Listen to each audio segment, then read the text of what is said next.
Let's welcome the Great Lakes RVP back up to the stage. I can't believe his voice was calmer in an emergency than mine is up here. Sound of panic on the radio is something that makes every single controller in this room's heart drop into their stomach. When a Beechcraft checked in on frequency at Cleveland Center, things seemed to be normal.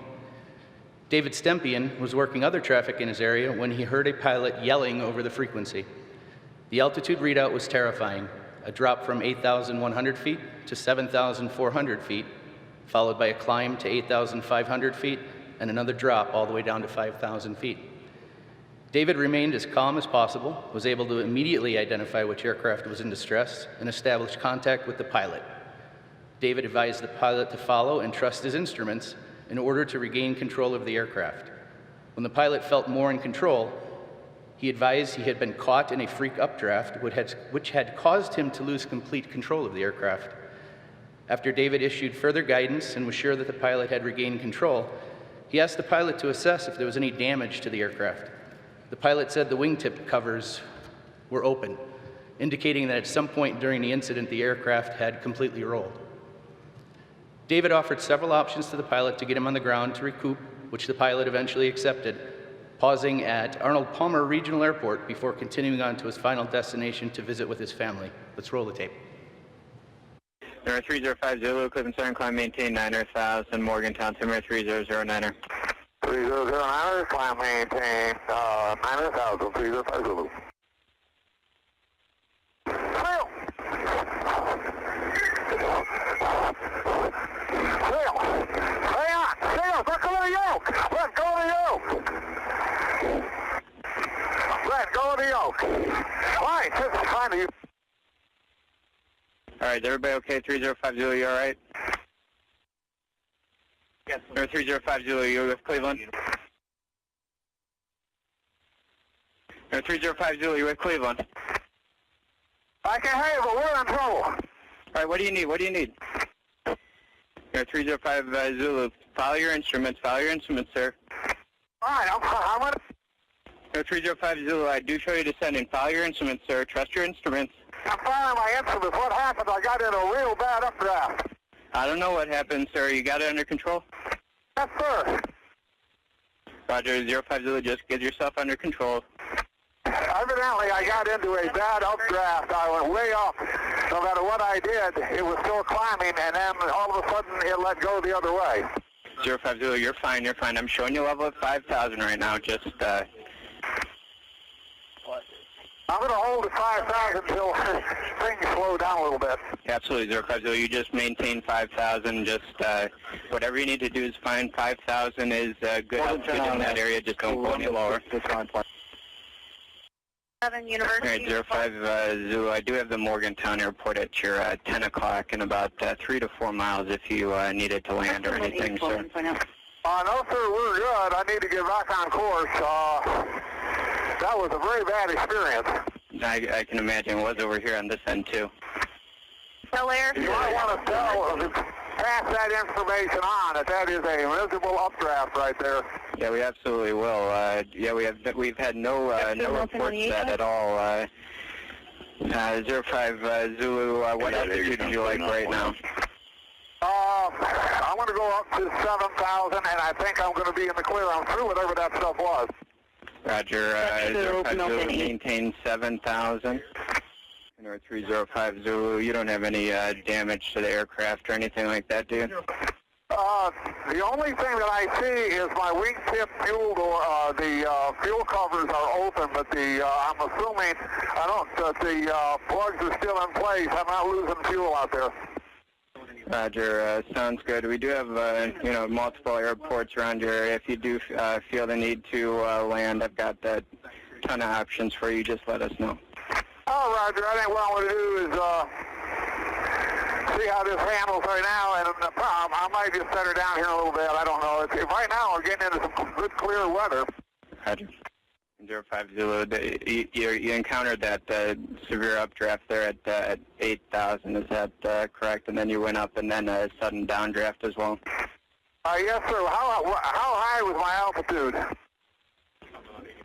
050, it looks like you got up to about 8,500, and then next thing you know, you're down way low. Did the aircraft stall on you? Yes, sir. It did. We were trying to control the climb, and then all of a sudden it just ran out of airspeed. And then all kinds of stuff went on, but I think we're all right. But I've never had that happen before. Roger. Yeah. I've never had that happen on frequency either. Yeah. Trust me, if you need to land and just get everything sorted, that'd be fine. We got lots of options, like I said. Oh, Roger. I think. Well, let me get down here the road a little bit here and look and see. I'd like to get in the clear, and then we'll go from there. Sounds good.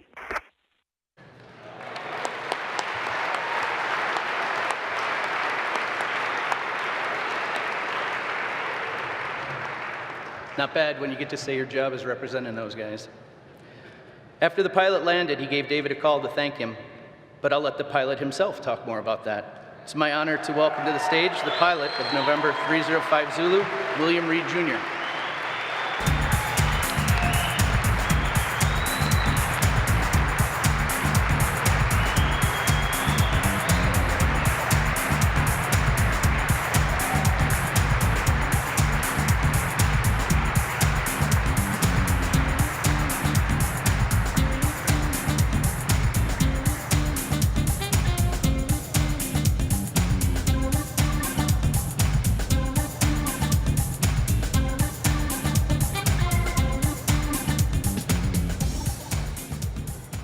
Well, very glad to be here, as you can probably tell.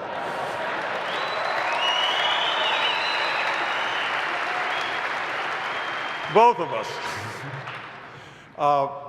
What I said about never having been involved in anything quite like that, and I hope I never do get to do anything like that again.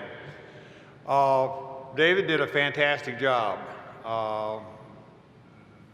I got to admit, initially, I got so busy, I didn't know if I was scared. I was just real busy. And after I realized afterwards what happened, I realized I was scared.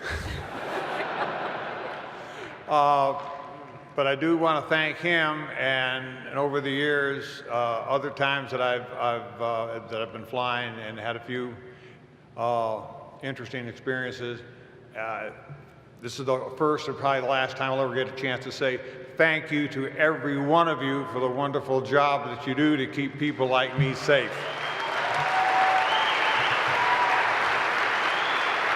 You want to say anything?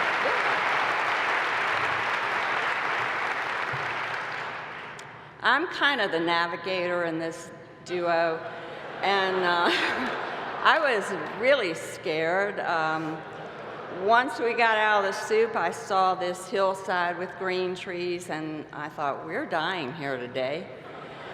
And this peace kind of came over me, and then just almost instantaneously, we were out of it. So God wasn't ready for us.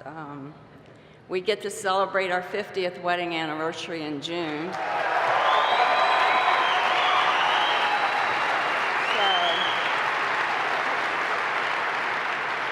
And hearing the stories that we've already heard is just amazing. I mean, and David's our hero, but you're everybody's hero. I mean, every day.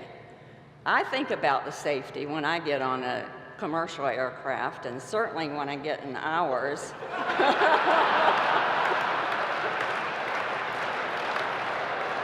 Well, what can you say?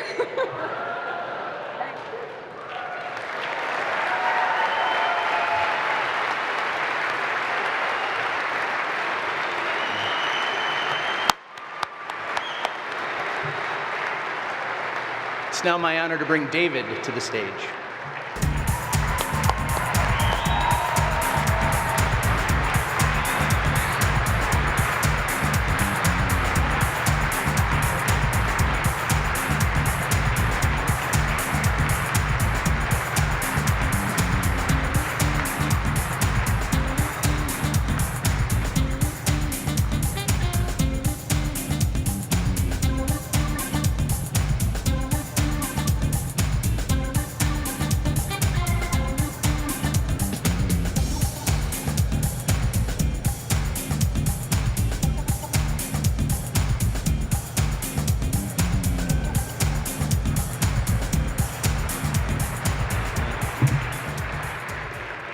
right, thank you. That was terrifying, and this is kind of terrifying too.